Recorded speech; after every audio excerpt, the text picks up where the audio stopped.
میرے پاس یہاں ایک سید صاحب تشریف لائے، مجھے کہنے لگے یہ جو غلاف کعبہ آپ کو ہر جگہ ملتا ہے نا، یہ لاہور میں بھی بننے لگ گیا۔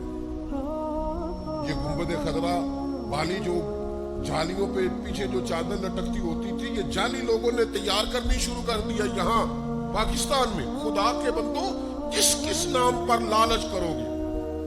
کیا کیا نام لے کے بیچو گے؟ میں اس وطن میں رہتا ہوں جہاں تلاوتیں بکتی ہیں، نعتیں بکتی ہیں، تقریریں بکتی ہیں، عقیدتوں پہ لوگ خریداریاں کرتے ہیں۔ ظالم یہ بھی نہیں سوچتے کہ جو کام میری بخشش کا ذریعہ تھا میں نے اسی کو بیچنا شروع کر دیا۔ خدا کے بندو، ٹھیک ہے ضروریات زندگی ہوتی ہیں، پر یار اتنا لالچ، اتنا ہرس، اتنی ہوس۔ تم تو کہتے ہو ہم حضور کا دیا کھاتے ہیں، تو محبوب تو کسی کو قطرہ دے دے تو اس کی نسلوں سے ختم نہیں ہوتا۔ سرکار دے اور پھر تم سے ختم ہو جائے، یہ کیسی بات کر دی تم نے؟ میرے کریم سے گر قطرہ کسی نے مانگا، دریا بہا دیے ہیں۔ یہ ذرا انداز دیکھیے، دریا بہا دیے ہیں، دربے بہا دیے۔ وہ تو بہا دیتے ہیں دریا، کہتے ہیں ساری زندگی پیتا رہنا، کبھی ختم۔ ہرس نہیں، لالچ نہیں، طمع نہیں۔ آپ اللہ تبارک و تعالیٰ کی بارگاہ کی طرف رجوع کریں، رسول کائنات کی بارگاہ کی طرف رجوع کریں۔ لیکن یہ مزاج، اور پھر ایک بزرگ تھے، پہلے غریب تھے، پھر امیر ہو گئے، تو کسی نے مبارک دی کہ شیخ مبارک ہو، اللہ نے بڑے مال دے دیا۔ فرمانے لگے یار چھوڑ، پہلے ٹھیک تھا، جو پیار کرتا تھا ہم سے تو کرتا تھا، اب تو جو پیار کرتا ہے جیب سے کرتا ہے۔ اب تو لوگوں کو نظر آتا ہے کہ ادھر بھی مال ہے، ادھر بھی مال ہے۔ پہلے 2-4 سجن تھے، پر تھے وہ جو ہماری ذات سے پیار کرتے تھے، انہیں ہم اچھے لگتے تھے۔ اب تو وہ جو چاندنی چاروں طرف چمکتی ہے نا، بے قدران نے قدر نہیں کی خوب تسلی ہوں۔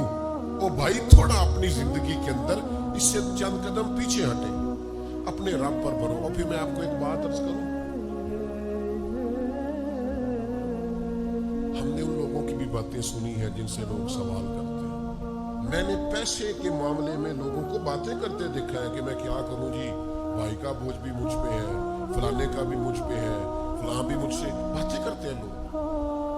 آپ ذرا کہیں دین کے لیے کہہ کے دیکھیں، آپ کسی دوست سے کہیں نامینیٹ کر کے یار یہ کام ہے، آپ چہروں کا رنگ بدلتا دیکھیں گے، آپ کیفیت بدلتے دیکھیں گے، لوگ کرسیاں گھما کے روک پھیر لیتے ہیں۔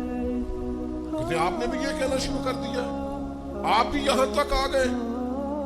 حضرت امیر معاویہ رضی اللہ تعالیٰ عنہ سے کسی شخص نے ایک دفعہ پوچھا کہ حضرت آپ نے بڑی جنگیں لڑی، سالوں حکومت کی، زندگی میں پیچ و تاب دیکھے، مشکل کام کیا ہے؟ فرمایا مشکل کام ہے کسی بندے سے چندہ لینا، یار دینا یہ جہاد کے لیے ضرورت ہے، دنیا کا مشکل کام۔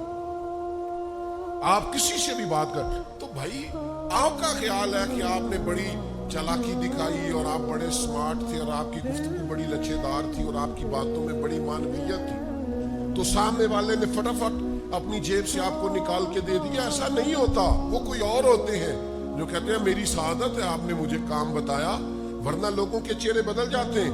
وہ تنہائی میں باتیں کرتے ہیں، وہ داستان سرائی کرتے ہیں، وہ لوگوں کو بتاتے ہیں۔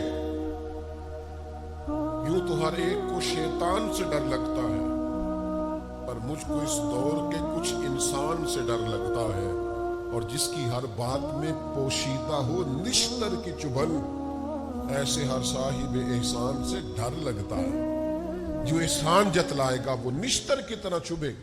کیوں آپ ادھر ادھر دیکھتے ہیں؟ 3 جوڑے بڑے کافی ہیں، ایک روٹی دوپہر میں کھا لی جائے نا تو وہ انسان کے 24 گھنٹوں کے لیے کافی ہوتی۔